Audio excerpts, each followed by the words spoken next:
사랑으로 우리에게 오시는 주님의 평화가 여러분과 함께 하시기를 기원합니다. 독일 나치 정권 하에서 반나치 운동을 펼치다가 독일 비밀 경찰인 게스타포에 잡혀가지고 베를린에 있는 감옥에서 감옥 생활하다가 감옥에 있으면서도 히틀러를 암살하려고 하는 계획을 세우다가 그 계획했다는 이유로 사형에 처형된 독일 고백교회 목사 보네퍼 목사님이 한 2년여 기간의 감옥 생활 중에서 그 감옥에 있다가 글을 쓰기 시작합니다. 그래서 그 중에 시 중에 하나가 나는 누구인가 라고 하는 제목의 시가 있습니다. 나는 누구인가. 지난 감동이 오는 시인데 여러분도 한번 들어보시고, 이건 보네퍼 목사님이 자기를 돌아보는 나는 누구인가를 보면서 자기를 찾아갑니다. 여러분도 함께 이 시를 들으면서 나는 누구인가 한 번쯤 돌아보시기 바랍니다. 나는 누구인가. 그들이 종종 말하기를 감방에서 나오는 내 모습이 어찌나 침착하고 활기차고 당당한지, 마치 자기 성에서 나오는 왕 같다는데, 나는 누구인가. 그들이 또한 말하기를 불행한 나날을 견디는 내 모습이 어찌나 평온하고 미소 지으며 자연스러운지, 마치 승리에 익숙한 투사 같다는데, 나는 정말 다른 이들이 말하는 그런 존재인가? 아니면 다만 나 자신이 알고 있는 자에 지나지 않는가? 새장에 든 새처럼 불안하게 뭔가를 갈망하다 병이 든 나, 목을 졸린 사람처럼 살고 싶어 숨가쁘게 몸부림치는 나, 햇볕과 꽃들과 새소리에 줄이고 부드러운 말과 따뜻한 말동무를 그리워하며 사소한 모욕에도 분노를 일으키며 석방의 말을 안타깝게 고대하다 지친 나, 멀리 있는 친구의 신변을 염려하다 지치고 이별에도 지쳤으며 어제는 기도에도 생각과 일에도 지쳐 공허하게 된 나, 이것이 내가 아닌가? 나는 누구인가? 이 고독한 무릎은 나를 비웃는다. 내가 누구이건 오 하나님, 당신은 아십니다. 나는 당신의 것입니다. 보네퍼 목사님은 남들이 말하는 내가 나인가? 라고 묻습니다. 아니면 내 자신이 알고 있는 내가 진짜 나인가? 그렇다면 사람들은 보네퍼를 어떻게 평가했을까요? 사람들에게 비춰진 각각의 자기의 모습에 비춰진 그 사람의 모습으로 평가했을 것입니다. 그를 좋아하는 사람도 있을 것이고, 그를 죽이고 싶은 사람도 있을 것이고, 그의 모습 따라서 그는 여러 가지의 사람으로 등장합니다. 남들이 말하는 내가 진정 나인가? 남들이 바라봐 주기를 바라는 그 모습이 진짜 나인가? 내가 누구로 정의되든, 내가 무엇을 바라고 희망하는 나의 모습이든, 보네퍼 목사님은 말합니다. 나는 하나님의 것이라고. 이거 하나는 변치 없는 나의 모습이라고. 나는 주님의 것이고 나는 그리스도의 것이라고. 이거 딱 하나. 그렇게 의를 위해 싸우다가 감옥에서 그렇게 석방이기를 기다리지만 도무지 들어올 희망도 없는 그 지쳐버린 자기의 모습 속에서 하나를 발견합니다. 나는 하나님의 것이라고. 여러분 스스로 물어보십시오. 나는 누구인가? 그러나 이거 하나는 놓치지 마십시오. 여러분 각자는 하나님의 것입니다. 그리스도의 것입니다. 그리고 딱 하나, 그리스도가 사랑하는 그 사람이라는 것, 이거 하나 변치 않으면 나의 참모습의 한 부분을 볼 수 있을 겁니다. 오늘 마태복음의 본문은 크게 두 가지 부분으로 연결되어 있습니다. 2절부터 6절까지는 예수님이 누구인가? 라고 하는 질문에 대한 예수님에 대한 이야기입니다. 예수가 누구인가? 즉 세례 요한이 바라보는 그 예수가 진짜 내가 생각하는 그 사람인가? 라고 하는 질문으로 시작합니다. 두 번째 7절부터 11절까지는 세례 요한의 신분이, 세례 요한이 그가 누구냐고 하는 거예요. 스스로 물어보는 그 이야기에 관한 얘기입니다. 먼저 앞부분에서는 세례 요한이 예수님이 누구인지에 대해서 확인하고 싶어 합니다. 정말로 저 사람이 누굴까라고 하는 질문을 하죠. 근데 우리가 자세히 보면 세례 요한은 11장에 오기 전까지에 예수님을 세례 요한보다 정확하게 아는 사람이 없었습니다. 세례 요한이에게 광야로 요단강으로 세례를 받으러 나온 예수님 바라보면서 세례 요한은 말합니다. 저 사람은 나는 물로 주지만 불과 성령으로 세례를 베푸시는 분이라고 얘기합니다.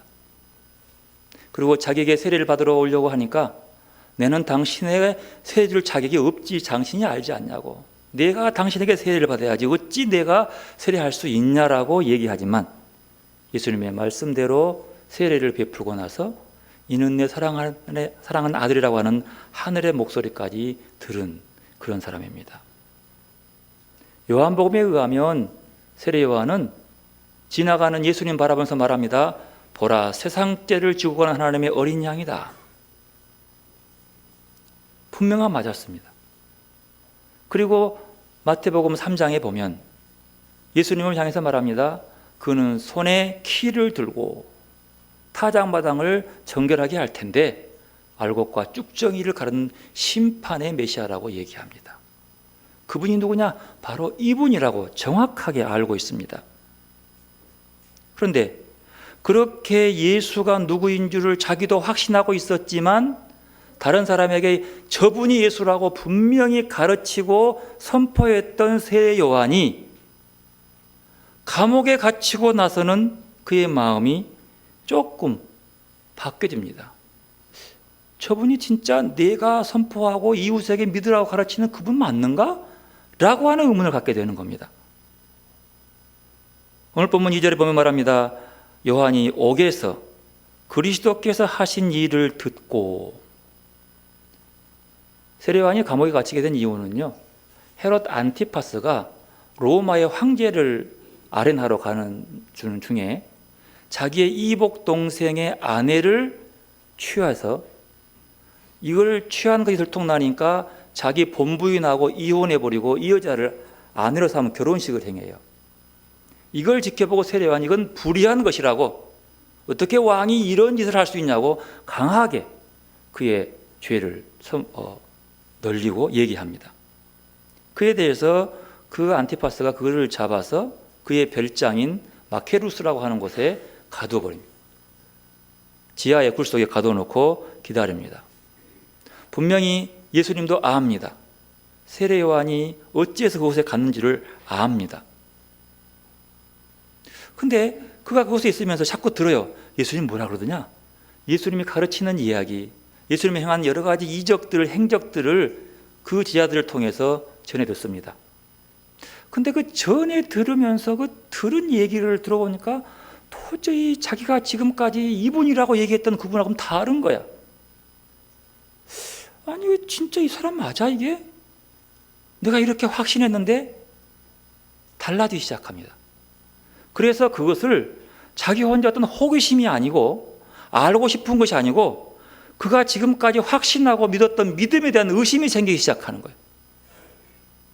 그래서 제자들에게 말합니다. 가서 물어봐라. 정말로 내가 기다리는 그분이 당신 맞냐고.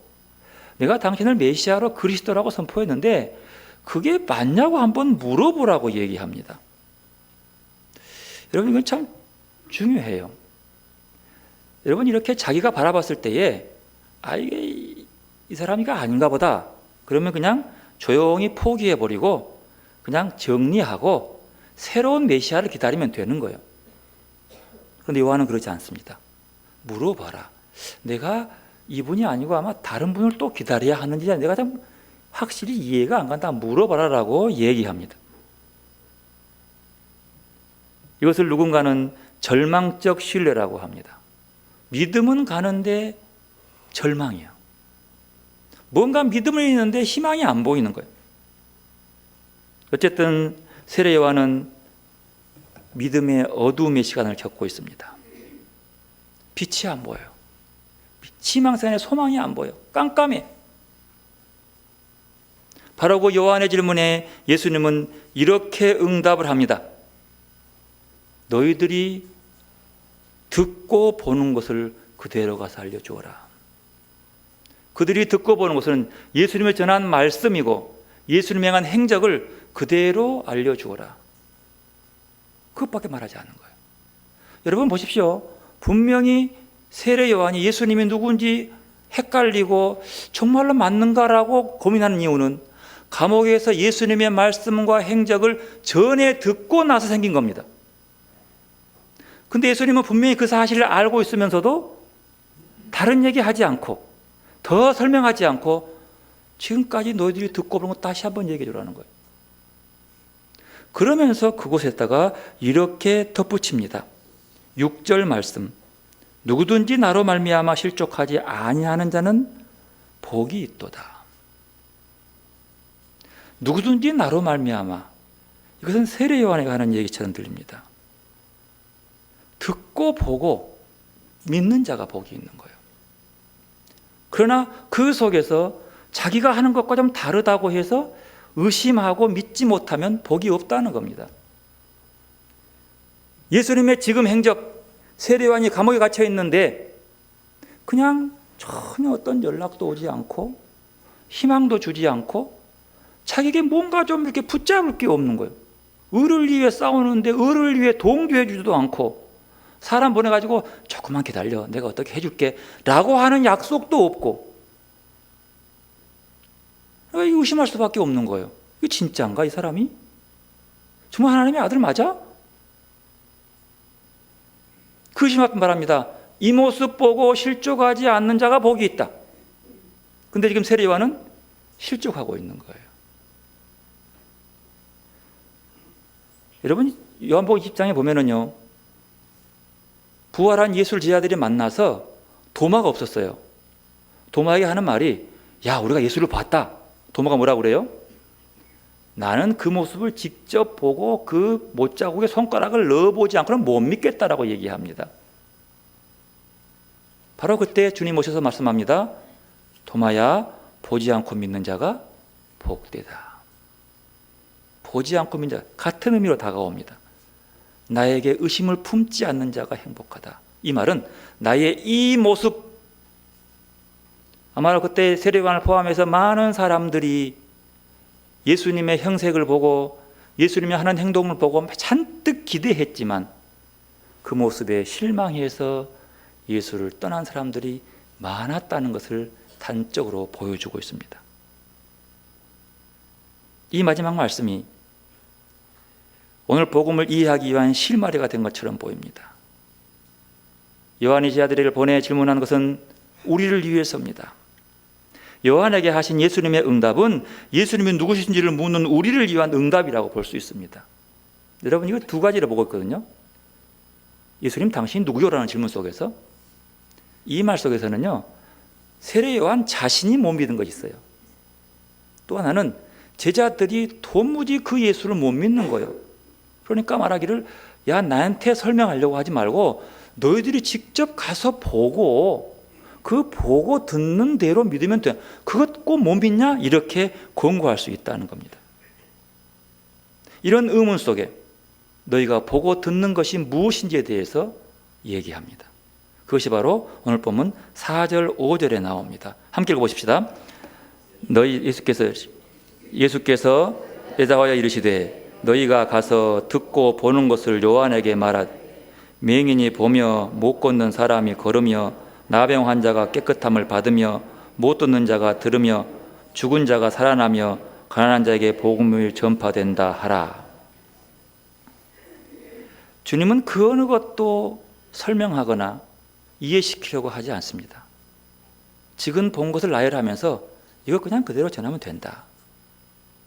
이사야 35장 5절 6절도 같은 얘기입니다. 그때에 맹인의 눈이 밝을 것이며 못 듣는 사람의 귀가 열릴 것이며 그때에 저는 자는 사슴같이 뛸 것이며 말 못하는 자의 혀가 노래하리니.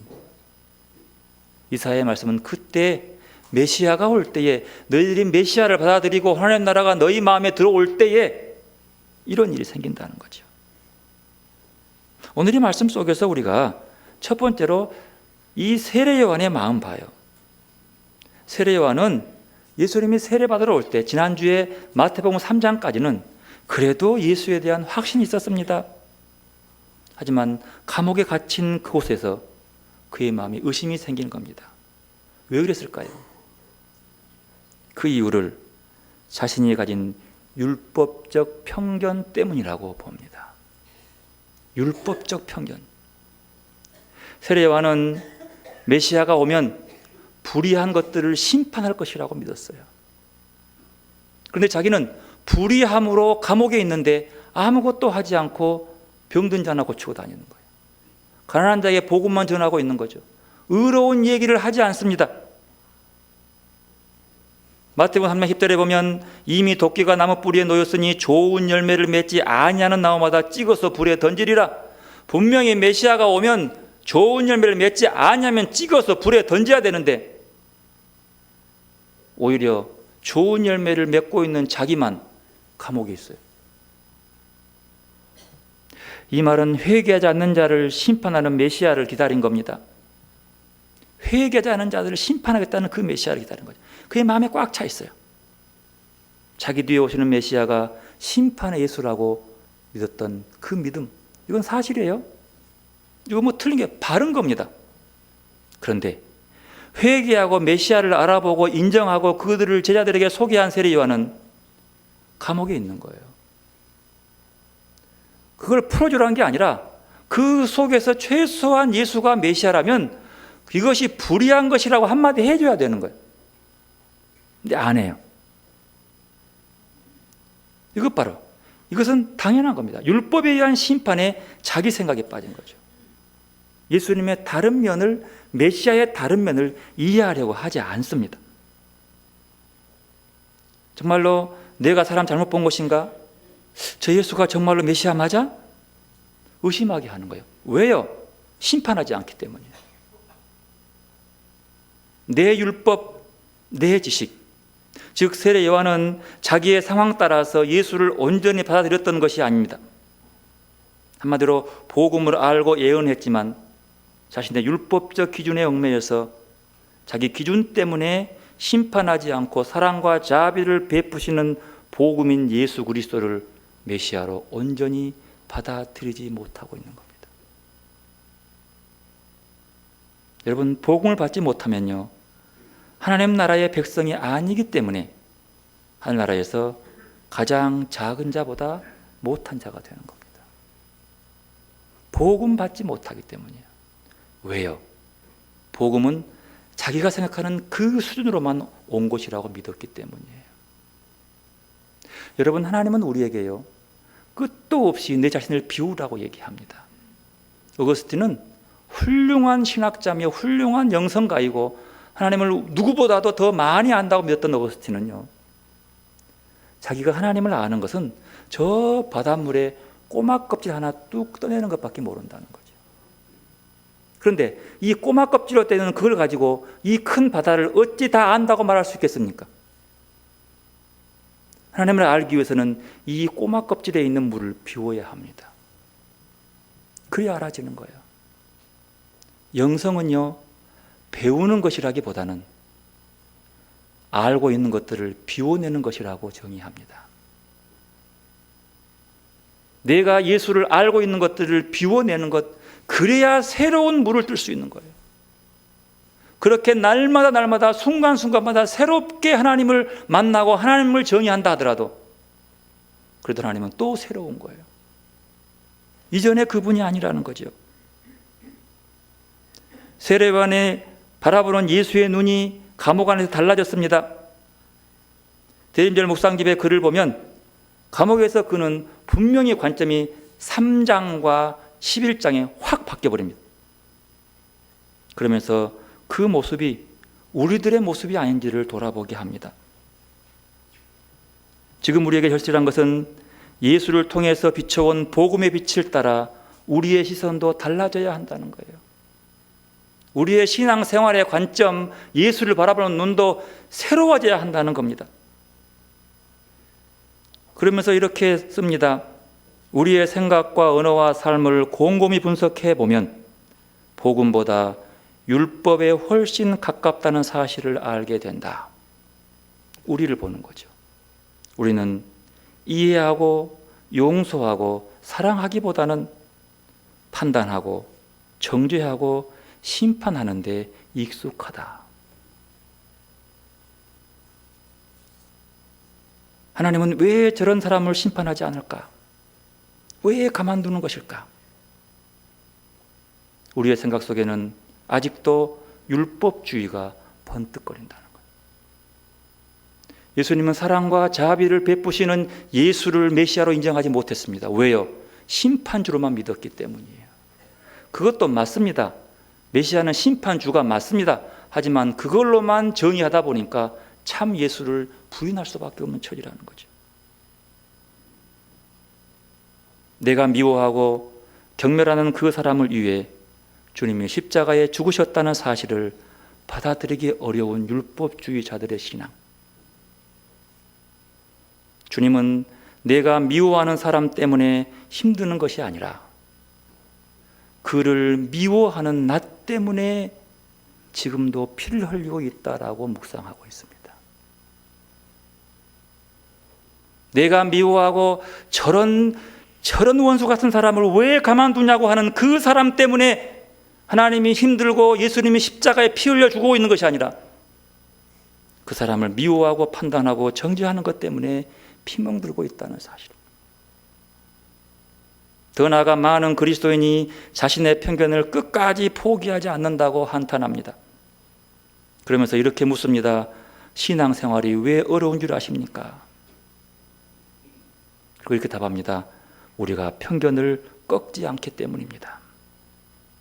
성경을 아무리 많이 읽어도 편견의 노예가 되면 우리는 절대로 복음을 받아들일 수 없습니다. 이 편견의 다른 이름을 자아라고 한답니다. 에고. 복음을 받아들이지 않으면 어떤 믿음도 가질 수 없다고 생각하신 주님은 당신의 정체성을 물어오는 사람들을 향해서 당신을 통해 일어나는 일들을 보여줍니다. 듣고 보는 것을 통해서 메시아를 알아보라는 거죠. 그것을 알아보는 것은 그 사람의 역량에 달려있는 거예요. 내의 선입견, 내의 편견을 내려놓으면 볼 수 있는 거죠. 그러나 눈먼 자가 보고 못 보는 사람이 걷고 나병 환자가 깨끗함을 받으며 못 듣는 자가 들으며 죽은 자가 다시 산다는 것은 예수를 통해 이루어지는 하나의 작은 사례의 한 부분이라는 거죠.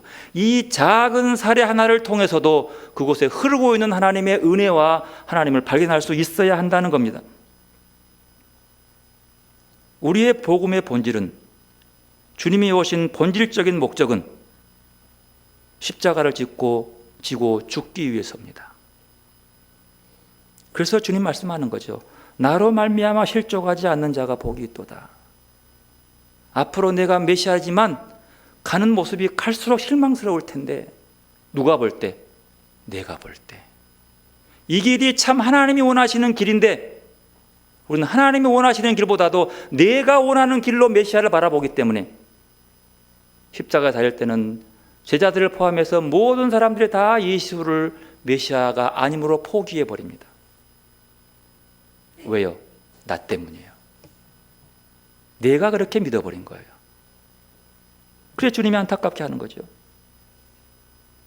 예수님은 심판을 하지 않는 당신의 메시아 신분 특성 때문에 걸려 넘어질 사람들을 위해서 오늘 말씀하고 있다라고 볼 수 있는 겁니다. 더 나아가서 예수님은 자신의 사역 속에서 하나님의 나라를 실현하고 있었지만 사람들은 그것을 쉽게 발견하지 못했습니다. 오늘 본문도 하나님 나라의 실현에 대한 얘기를 하고 있는 거죠. 그게 5절 말씀입니다. 맹인이 보고 못 걷는 사람이 걸으며 나병 환자가 깨끗함을 받으며 못 듣는 자가 들으며 죽은 자가 살아나며 가난한 자에게 복음이 전파된다 하라.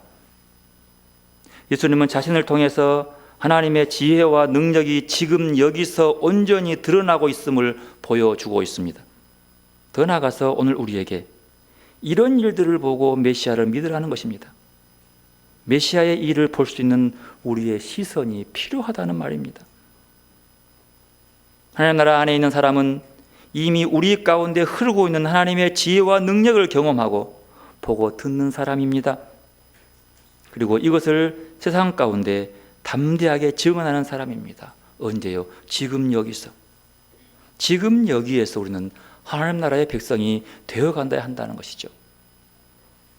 영적인 삶을 산다는 것은 하나님에 대하여 생각하고 말하는 것, 종교 생활을 한다는 것보다 훨씬 뛰어넘는 일입니다.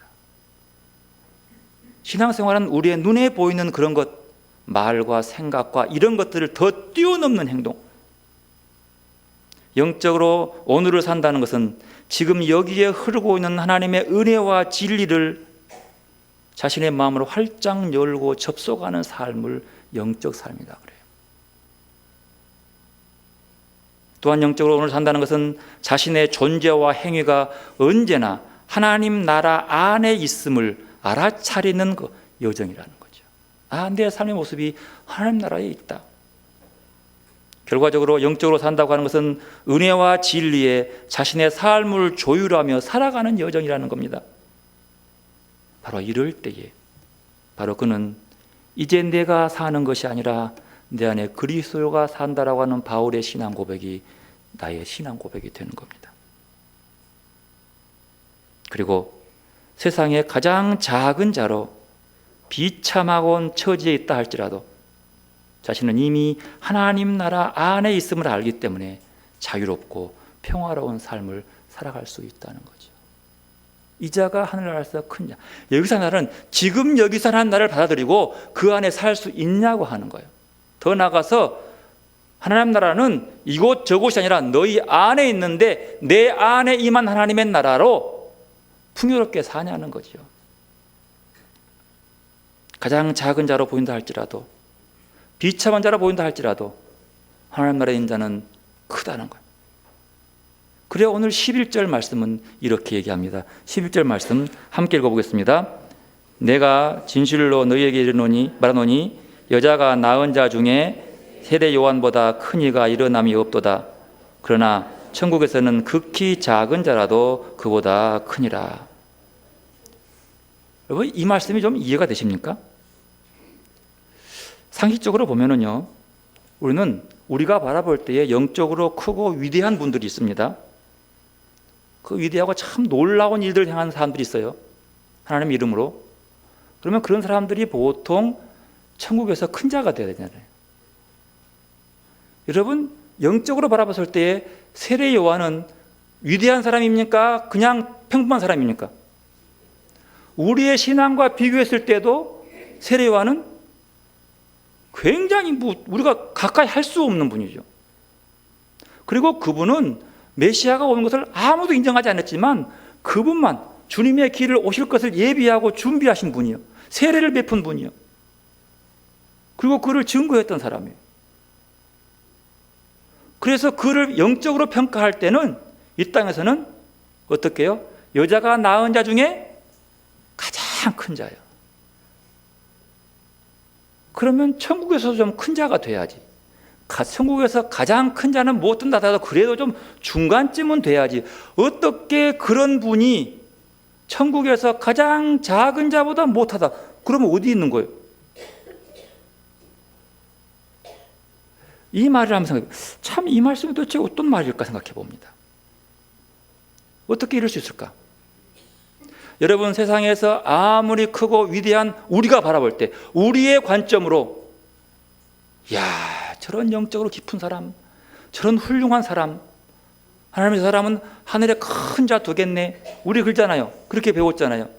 천국에 대울 같은 집을 짓고 금길을 걸어가며 그 집 중에서 금모자를 이렇게 쓰고, 근데 어떤 사람은 개털모자 쓰고 이런 얘기를 하면서 천국에서 굉장히 큰 차별이 있다라고 믿는 거죠. 우리가 바라볼 때는 천국에서 그냥 큰 집에 살 사람들은 다르게 보이잖아요. 근데 예수는 우리가 볼 때는 천국에서 가장 높이 보여야 할 세례 요한 보고 가장 작은 자보다 못하다라고 얘기합니다. 대체 하늘나라는 얼마나 크게 그럴까요?